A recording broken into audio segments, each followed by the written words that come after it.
ನಾಳೆ ನನ್ನ ಎದುರಾಳಿಗೆ ಇನ್ನೊಬ್ಬರು ತಂದು ಕುಡಿಸ್ತಾರೆ ಅನ್ನೋಂಥ ಭಯನೂ ಅವ್ರಿಗಿದೆ ಡಿ ಕೆ ಶಿ ಅವ್ರಿಗೆ. ಅದಕ್ಕೆ ಖರ್ಗೆ ಅವ್ರ ಮುಂದೆ ಅವ್ರು ರಾಜಕೀಯ ಮಾಡ್ತಾ ಇದ್ದಾರೆ. ಅದು ನಿಮಗೆ ಗೊತ್ತಿದ್ದಂಥ ವಿಷಯ. ನೀವು ಯಾರನ್ನೋ ಇಟ್ಕೊಂಡು ರಾಜಕೀಯ ಮಾಡ್ತಾ ಇದ್ದೀರಿ.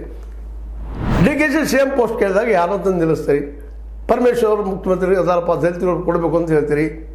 ಯಾಕೆ ಪ್ರಿಯಾಂಕ್ ಖರ್ಗೆ ಕೊಡಬೇಕು ಅಥವಾ ನಮ್ಮ ಖರ್ಗೆ ಮಲ್ಲಿಕಾರ್ಜುನ ಅವ್ರಿಗೆ ಕೊಡಬೇಕು ಅಂತ ನಿಮ್ಗೆ ಯಾಕೆ ಬರೋದಿಲ್ಲ? ಇನ್ನೊಬ್ಬಳು ಎತ್ತು ತಂದಿರಿಸ್ರಿ, ಸತೀಶ್ ಜಾರಕಿಹೊಳಿ ಎತ್ತು ತಂದಿರಿಸ್ರಿ. ಇವೆಲ್ಲ ರಾಜಕೀಯದ ನಡೆಯುವಂಥ ಎಲ್ಲ ಗೇಮ್ಗಳಿವು. ಇವುಗಳಿಗೆ ಪ್ರೆಷರ್ಗೊಳಗಾಗಿ ಈ ಸಂದರ್ಭದಲ್ಲಿ ಈಗ ಮಾತಾಡಿದ್ದು ಸಾರ್ವಜನಿಕವಾಗಿ ತಪ್ಪಾಗಿ ಕಾಣ್ತಾ ಇದೆ. ಎಲ್ಲಿ ನೀವು ಹಿಡಿದ್ರು ಅಲ್ಲಿ ಅವರು ಡಿ ಕೆ ಶಿ ಅವ್ರಿಗೆ ಗೆದ್ದರು. ಇವತ್ತು ಇಡೀ ರಾಜ್ಯದ ತುಂಬ ಜನ ಚರ್ಚೆ ಮಾಡ್ತಾ ಇದ್ದಾರೆ, ಏನಪ್ಪ ಇವರು ನಮ್ಮ ಮುಖ್ಯಮಂತ್ರಿಗಳು ಅಂತ. ಅದರಲ್ಲೂ ಡಿ ಕೆ ಶಿವಕುಮಾರ್ ಅವರು ತಮ್ಮದು ಬೆಳಗಿನ ಕಟ್ಕೊಂಡಿದ್ದಾರೆ.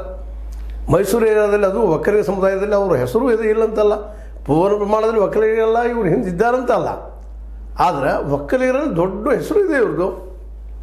ಇಂಥ ಸಂದರ್ಭ ಬಂದಾಗ ಸಹಜವಾಗಿ ಅವರೆಲ್ಲ ಒಕ್ಕಟ್ಟಾಗ್ತಾರೆ, ಎದ್ದು ನಿಲ್ತಾರೆ, ತಪ್ಪದಂತ ಹೇಳ್ತಾರೆ. ಇದು ಬೇಕಾಗಿತ್ತ ಸಿದ್ದರಾಮಯ್ಯನವ್ರಿಗೆ? ಅದಕ್ಕಿಂತಲೂ ಅದನ್ನು ಸಹಜವಾಗಿ ತೆಗೆದುಕೊಂಡ ಸಾಕಾಗಿತ್ತು ಅಷ್ಟೇ. ಆಯ್ತು ರೀ, ಹೋದರು ಬೆಂಗಳೂರು ಹೋಗಿದ್ರೆ ಹೇಳಿಲ್ಲಪ್ಪ, ಆಯ್ತು ನೆನಪು ತೊಗೊಳ್ರಿ ಅಂತಿದ್ರೆ ಮುಗಿದೋಗ್ಬಿಡ್ತು.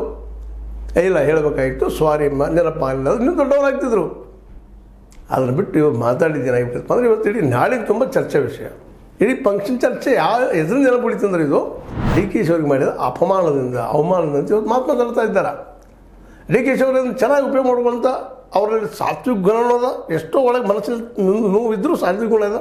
ಯಾಕೆಂದ್ರೆ ಅವ್ರು ರಾಜಕೀಯ ಮಾಡ್ತಾ ಇದ್ದಾರೆ. ನೀವು ರಾಜಕೀಯ ಮಾಡ್ಬೇಕ್ರಿ, ಒಳಗಿದ್ದ ಹೊರಗೆ ಹಾಕಕ್ಕಂತಲ್ಲ. ನಿಮ್ಮ ನೋವುಗಳನ್ನು ಒಂದು ಸಾರ್ವಜನಿಕ ರಂಗದಲ್ಲಿ ತೋರಿಸೋದಂತಲ್ಲ. ನಿಮಗೆ ಹೇಳುವಂಥ ಪಾಠಗಳಲ್ಲಿವೆಲ್ಲ ತಿಳಿದವರು. ಆದರೂ ನಿಮ್ಮಲ್ಲಿ ಒಂದು ಅಹಮ್ಮಿಕೆ, ಒಂದು ಗಡಸು ಮಾತಿನ ಮಾತಾಡುವಂಥದ್ದು ಏನೋ ನಿಮ್ಮ ಧ್ವನಿ ಅದ. ನಾ ಹೇಳೋದೆಲ್ಲ ಸತ್ಯ ಅನ್ನುವಾಗ ನೀವು ಹೇಳೋದು ಸತ್ಯದ ಇಲ್ಲಂತಲ್ಲ, ಹೌದು ಫ್ಯಾಕ್ಟ್ ಅದ. ಅವ್ರಿಗೆ ಕೊಡ್ಲಿಕ್ಕೆ ಆಗಿರ್ಲಿಕ್ಕಿಲ್ಲ, ಅವ್ರಿಗೂ ಬೇಜಾರಾಗಿರ್ಬೋದು.